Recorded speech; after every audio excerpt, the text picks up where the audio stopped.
5 signs you're giving too much too soon. Before you give your heart away, before you invest your time, your energy, your soul into someone, you need to hear this. Too many people mistake intensity for intimacy. Too many give everything too quickly, only to be left empty and wondering what went wrong. If you've ever felt like you're doing all the giving, all the hoping, all the waiting, this message is for you. This isn't just advice. This is a wake-up call. Because sometimes the most loving thing you can do is pause, reflect, and protect the love you keep giving away too freely. Stay with this video until the end. It might just save you from losing yourself while chasing someone else. Your heart is precious. Let's talk about how to protect it. When you're always the one initiating communication, it may feel like you're being consistent, loving, and intentional, but there's a deeper message being sent beneath your good intentions. When communication flows only one way, it starts to reflect imbalance. If you're constantly the one who texts first, calls, checks in, plans the next meetup, or keeps the emotional thread alive, then you are silently training the other person to believe that connection only requires your effort. You're carrying both people's emotional weight, and while it might not seem like a big deal at first, over time, it becomes the very thing that erodes your value in their eyes. There is a psychology behind human connection. One of the most powerful truths is that people value what they work for. If someone doesn't have to put in any effort to earn your time, your presence, or your emotional investment, they may start taking it for granted. You might think you're being nurturing, thoughtful, or loyal, but what's really happening is that you're slowly lowering the standard of mutual pursuit. A relationship cannot be built by one person chasing and the other simply responding when it's convenient. Every time you initiate without reciprocation, you're ignoring your own need for emotional safety. When you don't give space for the other person to reach out, to show interest, to pursue you in return, you create a dynamic where they never have to wonder, never have to risk vulnerability, and never have to invest. Relationships require shared effort. And when that's missing, it creates a passive kind of dependence where one person is doing all the heavy lifting and the other just coasts. This imbalance affects your sense of self. Slowly, you begin to question your worth. You wonder why they don't seem as invested, why they forget to ask how your day was, why they take hours to respond while you reply in minutes. You start to internalize the silence. It leads you to believe you need to work harder, be more available, be more understanding. You start chasing clarity instead of being given it freely. You rewrite your value into their availability. And that is a dangerous place to live from emotionally. There's also a loss of mystery, of intrigue, when someone always knows you'll reach out. When someone doesn't have the space to miss you, they stop appreciating your presence. If the other person never has to ask themselves where you stand, because you've already made it clear with constant outreach, you remove the natural rhythm of anticipation that keeps a healthy relationship exciting and alive. Healthy pursuit is about balance, giving, and also stepping back to see if they'll come forward. If they don't, that's your answer, not your cue to try harder.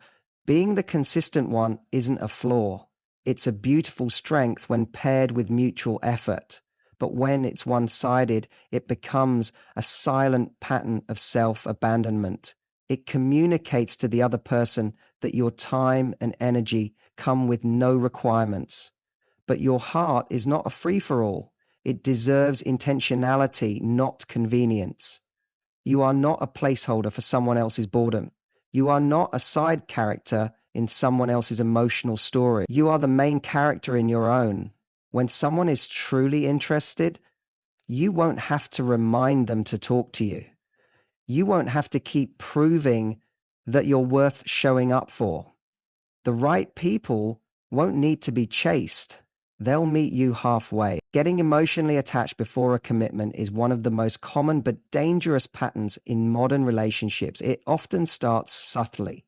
A few deep conversations, some late-night texts, a few shared secrets, and suddenly your heart starts investing in a future that hasn't even been promised. You begin imagining what it would be like to be with this person long term. You play out scenarios in your mind, attach meaning to small gestures, and interpret temporary affection as permanent intent.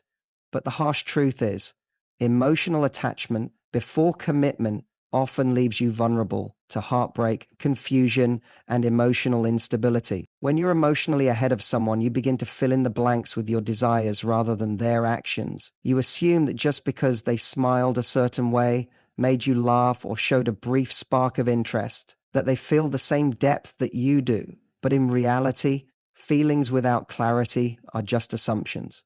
And assumptions can be dangerous when you're investing your heart without a foundation. It's easy to fall in love with a version of someone that only exists in your head because you want it to work, because you're tired of starting over, or because you're afraid of being alone. What happens next is often subtle but incredibly damaging. You start adjusting your behavior to match your emotional investment. You become overly available. You prioritize them over everything. You wait by the phone. You cancel plans. You start giving loyalty to someone who hasn't earned it. And in doing so, you start to lose your emotional power. You hand over your heart like a gift to someone who hasn't asked for it. And in the process, you give them control over your peace. People respect what they have to work for. When you're emotionally attached too early, you rob the other person of the opportunity to pursue you properly. You skip the stage where mutual interest is built slowly and intentionally. Instead, you fast forward to emotional dependency. And once that happens, it's hard to pull back without feeling like you're breaking your own heart. The longer you stay emotionally attached without commitment, the harder it becomes to see the situation clearly. You start justifying behavior you wouldn't tolerate from anyone else. You ignore red flags. You hold on to potential instead of truth. You become addicted to the idea of what could be, not what actually is. And when they finally show you they're not on the same page, either by pulling away, not committing, or showing inconsistency, you don't just feel disappointed, you feel betrayed. But the truth is, they never betrayed you. They were never yours to begin with. You betrayed yourself by building emotional castles on a foundation that never existed. It hurts more, not because of what you lost, but because of what you believed was real. That's why attachment without commitment is so dangerous. It creates expectations in a place where there were never any agreements. To protect your peace, you have to practice emotional discipline. You have to remind yourself that feelings are valid, but they must be guided by reality. It's okay to feel excited. It's okay to hope, but don't build a future in your heart with someone who hasn't given you a present to trust. Wait for clarity. Wait for consistency. Wait for commitment. That's the only soil where safe love can grow. You don't need to harden your heart. You just need to guard it until someone proves they're worthy of holding it. When you compromise your boundaries to please someone, you're not building love. You're silently abandoning yourself. Boundaries are the invisible lines that protect your emotional, mental, and even physical well-being. They define what is okay for you and what isn't, what feels respectful and what feels invasive. But when someone enters your life and you begin to blur those lines just to keep them around, you start sacrificing your core values on the altar of temporary affection. It may seem harmless at first, skipping sleep to take a late-night call, tolerating jokes that make you uncomfortable, agreeing to things you normally wouldn't do. But over time, these small acts of self-abandonment turn into patterns that are hard to break. People-pleasing disguised as love is one of the most dangerous emotional traps. It makes you feel like you're being kind, understanding, or flexible, when in reality, you're teaching the other person that your needs are optional. You're showing them that their comfort is more important than your peace. And when someone realizes they can cross your boundaries without consequences, they'll keep doing it, not always out of malice, but simply because they can. Relationships are often shaped in the beginning by what you allow. If your early behavior says, I'll stay even when I'm uncomfortable, then don't be surprised when discomfort becomes the norm. It's tempting to believe that compromising your standards will make someone stay. Maybe you think if you're more agreeable, more available, more forgiving, they'll see how worthy you are. But in truth, the opposite happens. People don't fall in love with the version of you that bends over backwards. They fall in love with the version of you that knows who you are and stands by it. Constantly lowering your guard just to make someone else feel more powerful doesn't earn their respect. It often earns their indifference. When you change for someone too early, you're not showing them your strength, you're showing them your fear of losing them. You might tell yourself you're just being patient or you're trying to make it work, but deep down, there's usually a fear driving this behavior. The fear of being too much, too difficult, or too rigid. That fear convinces you to let things slide that shouldn't. It tells you to stay quiet when you should speak, to say yes when you want to say no, and to keep giving chances when what you really need is clarity. But every time you silence yourself, you chip away at your confidence. You become emotionally exhausted from holding in your truth. And over time, resentment builds. Not just toward the other person, but toward yourself. Real love doesn't ask you to shrink. It doesn't require that you become someone else. It doesn't thrive in the space where you're constantly adjusting to be accepted. The right person will appreciate your boundaries because they know that anything real must be built on honesty and mutual respect. They won't need you to overextend. They won't guilt you for saying no. They won't celebrate your silence if it comes from fear. And if someone gets uncomfortable with your boundaries, that's not a sign to loosen them. It's a sign to look closer at who you're dealing with. Loving someone doesn't mean losing yourself. Your boundaries are not barriers to intimacy. They are invitations to real, grounded connection. They are proof that you respect yourself enough not to beg for crumbs when you were created to be loved in full. You don't have to give up your standards to find love. The right love will meet you where you are, not expect you to leave yourself behind to reach it. When you give your time, energy, or gifts without balance, you create an emotional and relational debt that can never truly be repaid. At first, giving feels good. It feels generous, kind, loving. You tell yourself that this is what love does. That to care deeply means to offer what you can when you can. And while giving is a natural part of a healthy relationship, it must be mutual. When one person is constantly showing up, giving more, investing more, without seeing equal intention in return, the dynamic becomes imbalanced. Over time, this imbalance breeds disappointment, emotional fatigue, and the painful realization that you've been building something alone while calling it partnership. In the early stages of a connection, it's easy to mistake generosity for connection. You may find yourself doing thoughtful things, buying gifts, making sacrifices, or always being available because you genuinely care. But care without boundaries can easily become overcompensation. If you're always the one putting in effort, initiating conversations, planning time together, offering emotional support, doing favors, while the other person barely reciprocates, then what you're engaged in is not a relationship. It's an emotional transaction where only one person is paying the cost. This kind of overgiving often comes from a place of insecurity or fear. You fear that if you stop giving, they might lose interest. You believe that your worth is tied to how useful or generous you are. So you keep giving, hoping they'll finally see your value, finally commit, finally meet you halfway. But the truth is, if someone only values you for what you give them, they don't truly value you at all. They are enjoying the benefits of your presence without doing the work to earn your loyalty. And every time you offer more without receiving anything meaningful in return, you reinforce the idea that your love is cheap, your energy is limitless, and your needs are secondary. You may even begin to feel guilty for expecting anything back. You tell yourself that true love is selfless, that expecting balance is selfish, but that's a distortion of love. Real love is mutual. Real love is not a performance or a competition to prove your worth. It is not one-sided service to someone who treats your care like a convenience.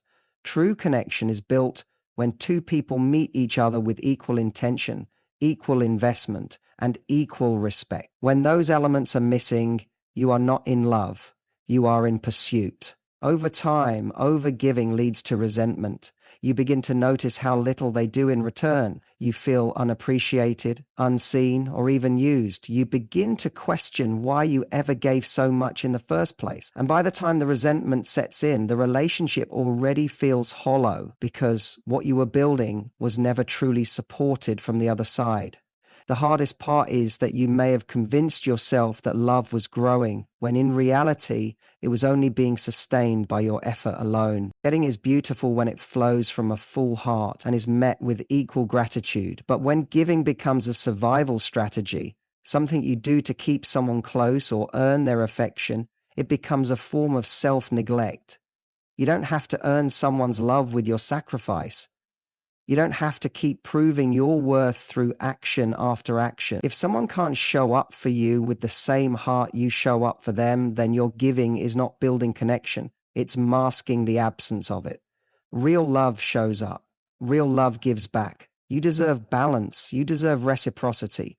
You deserve someone who doesn't just take but gives, because they see your value without being convinced. You know you're giving too much too soon when instead of feeling seen, secure, or valued, you feel drained. You feel emotionally exhausted even though the connection is still new. You overthink every word, every moment of silence, every delayed text. Instead of peace, you feel anxiety. Instead of joy, you feel confusion. And no matter how much you give, you never feel full. This is not what love is supposed to feel like. Healthy connection brings energy, not depletion. It inspires, not unsettles. But when you've overinvested early on, you don't just risk disappointment.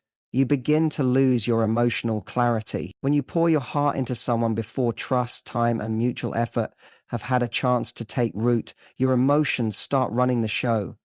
You become attached to a person who hasn't given you a reason to be. And because of that, every little change in their behavior hits you harder than it should. A missed call feels like rejection.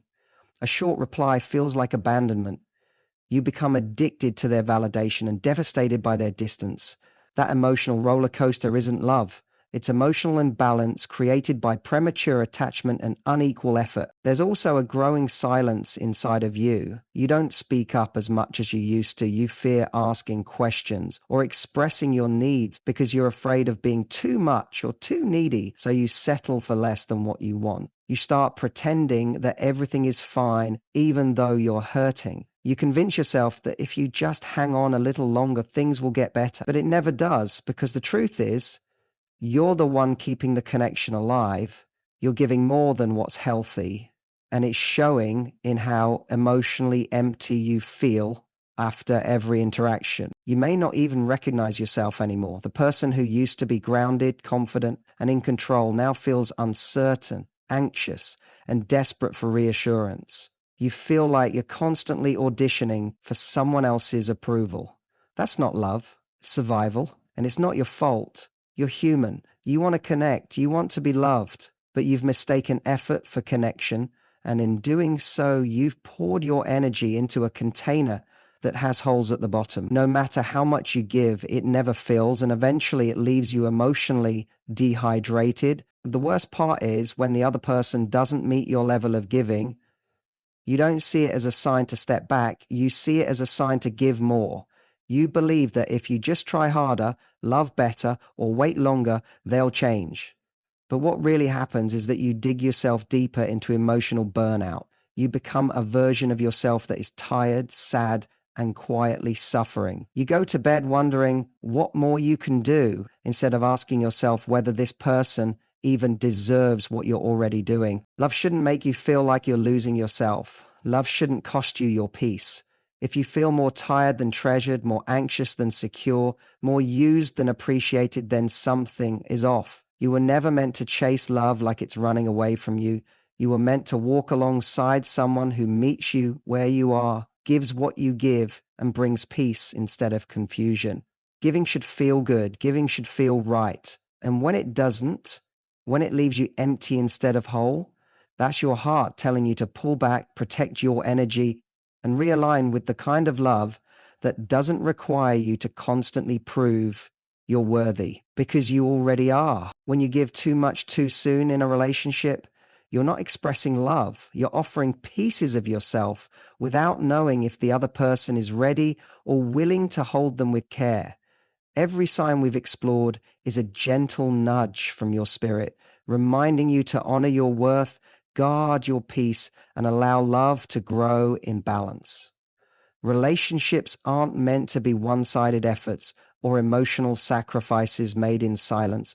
They are meant to be mutual, steady, and nourishing. The right connection won't require you to chase, overextend, or compromise your standards. Instead, it will meet you in the middle, respect your pace, and grow in rhythm with your soul. Giving is beautiful, but only when it flows both ways. Protect your heart not with walls, but with wisdom. Be generous, but don't forget to be discerning, because the love that truly lasts is the one that doesn't drain you, it lifts you. Thank you for spending your time with this message. If something resonated with you today, take it as a sign not to give less, but to give wisely. You are worthy of love that sees you, chooses you, and shows up for you. Stay strong, stay grounded, and remember, the right person won't need convincing. They'll recognize your value from the start.